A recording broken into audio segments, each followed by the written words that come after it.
Tangki air adalah sebuah kontainer untuk menyetok air. Tangki-tangki air ini dipakai untuk menyediakan penyetoran air dalam banyak pemakaian. Ada untuk air minum, pertanian irigasi, pemadaman api, tumbuhan dan hewan, produksi kimia, pengolahan pangan, serta beberapa pemakaian lainnya. Berdasarkan fungsi dan kegunaannya, water tank dapat dibedakan menjadi 5 jenis. Di antaranya adalah cubic tank, tangki horizontal, tangki silo. Memang masih zaman ya pakai tangki model begitu?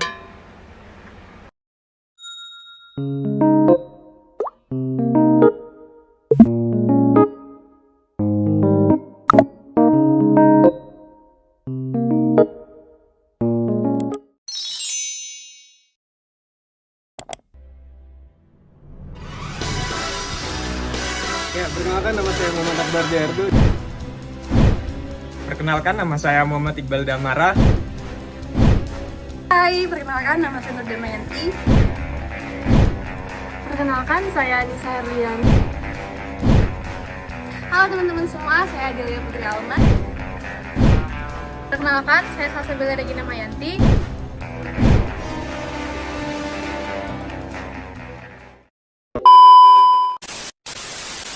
Halo semuanya, balik lagi di podcast Kelompok 5 kali ini. Kita langsung aja ke pertanyaan dari pemirsa nih. Halo, dengan siapa di mana? Iya, halo. Kenalin Mas, saya Aca dari Bojong. Nah, di sini saya mau nanya Mas, tapi saya nggak tahu sih Masnya bisa jawab atau enggak. Gini ya Mas, sebenarnya couple tank itu apa sih Mas? Dan fungsinya sendiri buat apa ya? Terima kasih Mas. Tank. Maksudnya yang begini. Kalau couple tank berarti Meanwhile. Halo Kak Aca, kenalin, aku manusia paling waras di antara dua manusia yang ngomong sama kakak barusan. Jadi semoga jawaban dari aku bisa membantu ya. Jadi menurut salah satu jurnal dari Institut Teknologi 10 November, couple tank adalah dua buah tangki yang memiliki interaksi silang antara masukan dan keluarannya. Jadi biar nggak bingung, aku tunjukkan salah satu bentuk couple tanknya ya. Ini dia.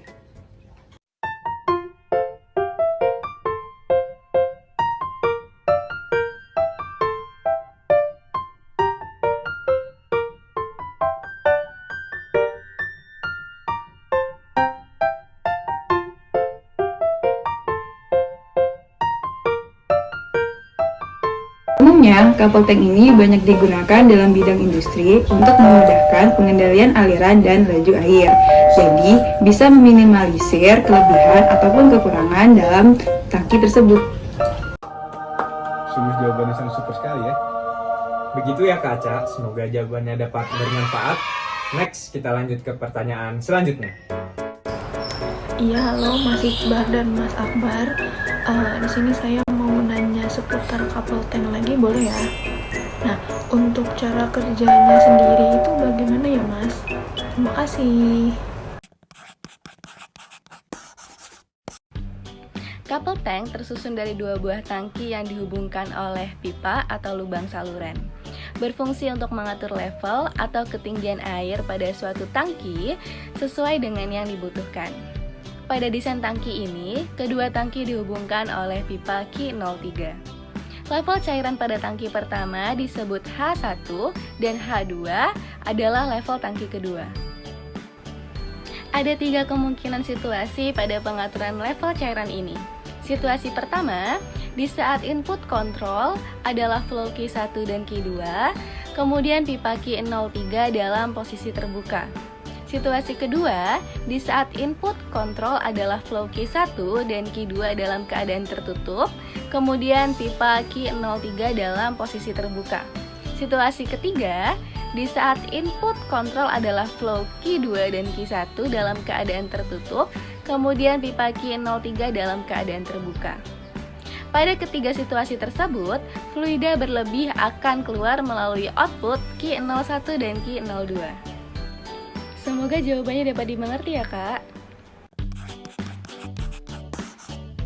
Pemodelan sistem pada couple tank ini diperoleh dari hukum kesetimbangan massa dan persamaan Bernoulli. Dari gabungan hukum kesetimbangan massa dan persamaan Bernoulli tersebut akan menghasilkan model dinamika multi-input dan multi-output persamaan non-linear, yaitu dari persamaan non-linear tersebut akan didapatkan model linearisasi, yaitu akan kita peroleh persamaan diferensial untuk tinggi kedua tangki, yaitu H1 untuk tangki 1 dan H2 untuk tangki 2.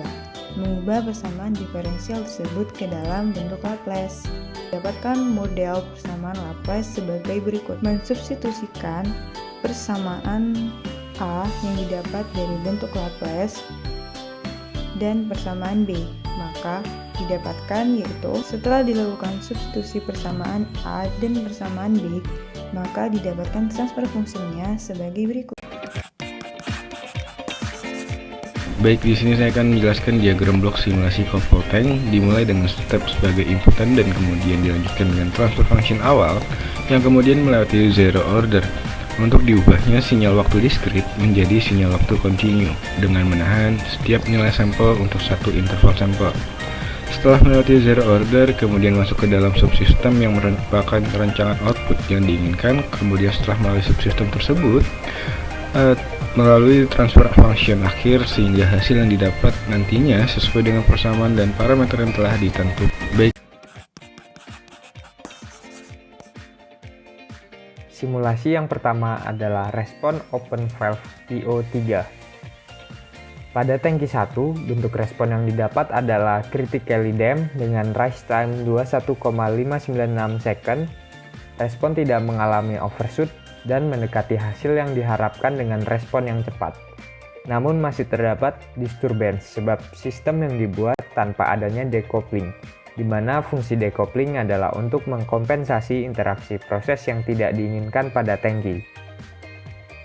Respon tangki 2 terhadap open valve TO3 yang didapat adalah respon critically damped dengan rise time sebesar 21,669 second tanpa adanya overshoot dan mendekati hasil yang diharapkan dengan respon yang cepat. Namun dikarenakan sistem tidak menggunakan decoupling sama seperti tangki 1, maka hasil keluaran pada tangki 2 ini memiliki gangguan. Gangguan ini dapat dilihat di grafik yang bergerigi atau tidak rata. Simulasi yang kedua adalah respon tangki terhadap closed valve TO3. Pada tangki 1, bentuk respon yang didapat adalah critically damped dengan rise time 21,335 second. Respon mengalami overshoot 0,505 dan mendekati hasil yang diharapkan dengan respon yang cepat. Namun masih terdapat disturbance karena bukaan valve Q1 belum stabil dan sistem yang dibuat tanpa adanya decoupling. Respon tangki 2 terhadap closed valve TO3, bentuk respon yang didapat adalah critically damped dengan rise time 21,227 second. Respon mengalami overshoot 0,501 dan mendekati hasil yang diharapkan dengan respon yang cepat. Namun masih terdapat disturbance karena bukaan valve Q2 belum stabil dan sistem yang dibuat tanpa adanya decoupling. Simulasi yang ketiga adalah respon sistem tangki open valve TO3 dengan MPC. Hasil yang didapat dari respon sistem tangki terhadap open valve TO3 dengan MPC terdapat disturbance pada awal disebabkan oleh laju aliran fluida dari valve Q1 dan Q2 yang belum stabil. Kemudian, controller dengan cepat membuat kondisi pada sistem tangki menjadi stabil dengan melakukan pengaturan level pada tangki. Simulasi yang keempat adalah respon sistem tangki closed valve TO3 dengan MPC. Respon sistem tangki terhadap closed valve TO3 dengan MPC masih memiliki steady state error. Untuk itu perlu adanya controller MPC untuk menghilangkan error atau keadaan tunak tersebut. Hasil simulasi yang didapat dari respon closed valve KO3 pada sistem tangki dengan MPC juga terdapat disturbance di awal dikarenakan bukaan katup aliran fluida Q1 dan Q2 yang masuk ke sistem tangki belum stabil. Disturbance ini juga disebabkan karena sistem yang tidak menggunakan decoupling. Pada hasil percobaan ini, kemudian controller melakukan pengaturan level pada tangki supaya kondisi respon menjadi stabil. Dari hasil simulasi dan analisis yang kami lakukan, dapat disimpulkan bahwa 1. Pada respon closed loop dan open loop tidak memiliki perbedaan yang signifikan terhadap keadaan sistem, di mana kedua respon masih memiliki hasil yang cukup baik. Respon open loop dan closed loop memiliki waktu naik yang cukup cepat, yaitu berkisar pada angka 21 second. 2. Penggunaan controller MPC dapat membantu sistem untuk mengurangi gangguan karena sistem dirancang tanpa decoupling. 3. Pada uji parameter, nilai NP mempengaruhi kecepatan waktu sistem mencapai keadaan tunak atau steady state. 4. Semakin besar nilai NP, semakin cepat pula waktu sistem mencapai keadaan tunak. Dan semakin besar nilai NC, semakin cepat pula sistem mencapai keadaan tunak.